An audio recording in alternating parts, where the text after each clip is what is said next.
Summary of the 5 essential people skills. How to assert yourself, listen to others, and resolve conflicts.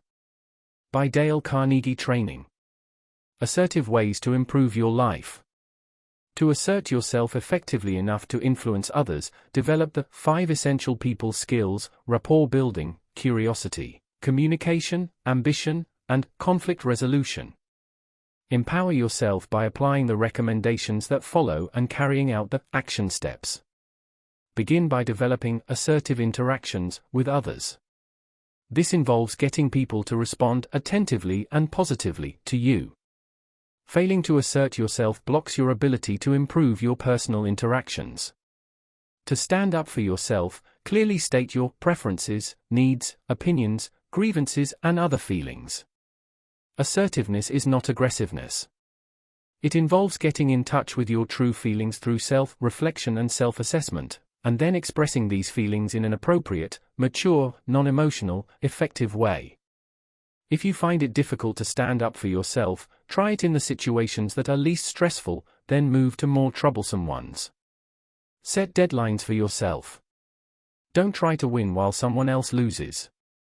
Aim for a win-win. Action step: grade how assertive you are on a 1 to 10 scale. To become more assertive, follow these 3 steps. 1. Summarize the event or interaction that is happening. 2. Express how you feel. 3. Detail your needs, which include how you want the other party to benefit. To see how these steps work, note how Nicole, the owner of a website design company, used them when one of her designers failed to meet his deadlines.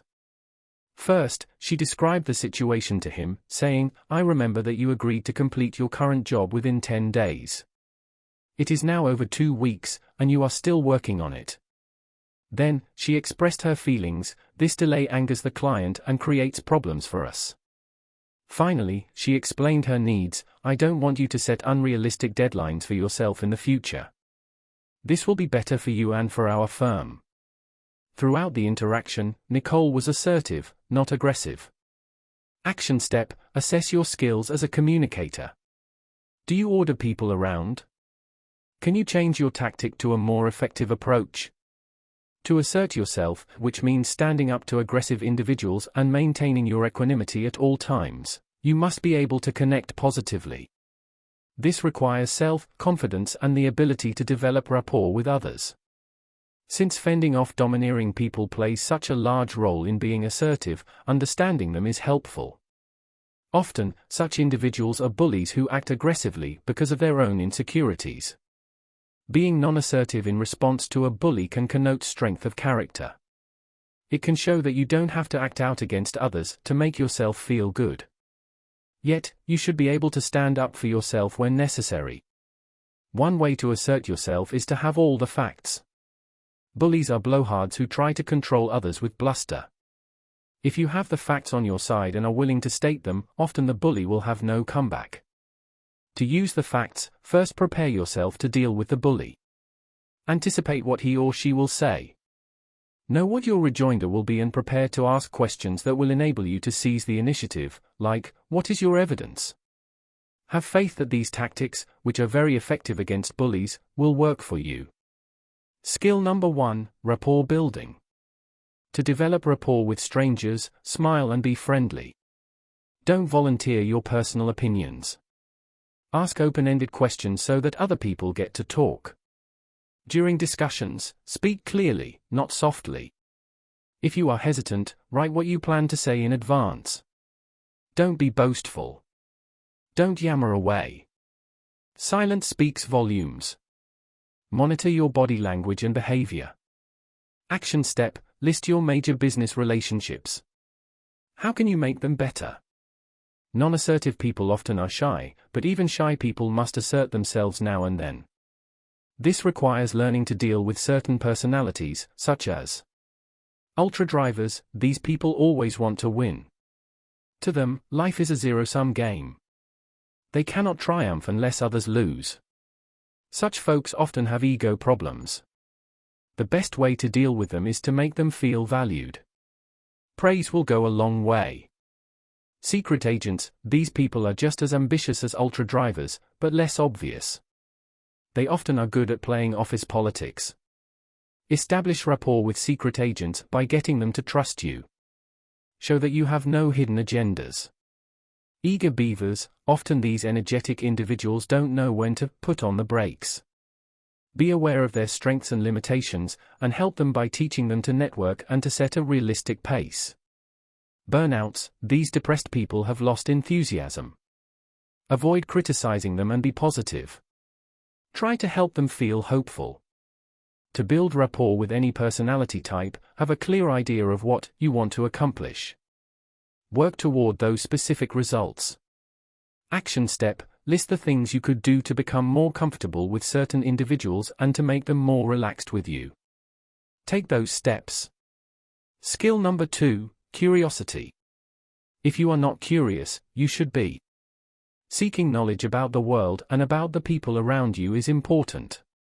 Show others that you are interested in understanding more about them. When you meet people, demonstrate that you find them intriguing. Use assertive curiosity to get them to talk about themselves. Ask questions that will draw them out, such as, what do you like and dislike about the kind of work you're doing, or, what is the history of your family name? Action step: assertive curiosity requires a genuine interest in others and their needs. Each day for a week, focus on a single individual. Try to identify his or her most important needs. Assertive curiosity is a particularly valuable trait for a manager. Demonstrate your interest in the people who report to you. Hold weekly meetings, perhaps first thing in the morning, to get updated and to show that you care about your team members. When you discuss a task or project, routinely ask, how much time do you need? Get your staffers to create and use time logs so they, and you, will know exactly how long specific jobs take. Assertive curiosity spurs new ideas, so make sure that your organization puts a premium on innovation and creative thinking. Encourage new approaches. Action step: set up weekly meetings with your direct reports. Skill number 3, communication. Being able to speak well is an essential skill, especially for managers. To communicate better, apply some proven guidelines to the way you converse with others. First, always use a person's name.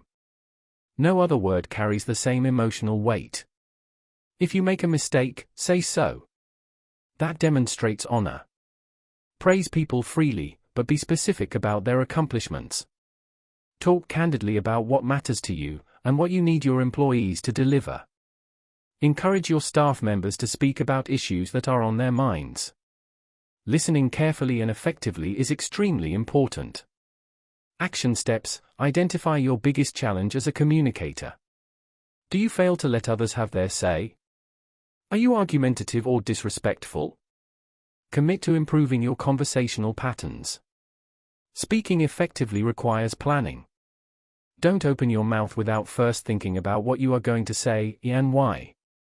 Control your conversations so they do not wander aimlessly. Always deal solely in facts.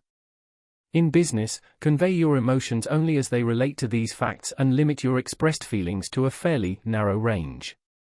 Know precisely what you want to achieve from a discussion. Conclude by citing some benefit the other party is receiving. Always expect questions when you conclude your remarks. The absence of questions may indicate that your colleagues fear being open with you. A sales prospect who asks no questions may create a problem later with buyer's remorse. Action step: people often assume they have communicated clearly, when in fact they have not. For a week, ask your cohorts to repeat what you have told them about salient business issues. This will help you see if you are being clear. Asking questions properly goes to the heart of effective communications. Start with open queries that prompt expansive answers. Please tell me how you feel about, then move to highly specific, funnel questions. Who was present at the meeting? Probing questions clarify issues. Why is our client unhappy? Asking people their opinions is a good way to build better relationships.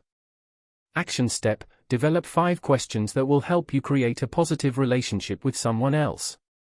Being able to influence people is essential in business. Persuade others by treating them with respect and establishing trust and common ground. To convince people of the benefits they will garner by supporting your proposal, make your argument cogent, structured, interesting and original. Include expert opinion and explain the benefits. Openly weigh both sides of an issue to ensure credibility. Demonstrate that your position is reasonable and has consensus support.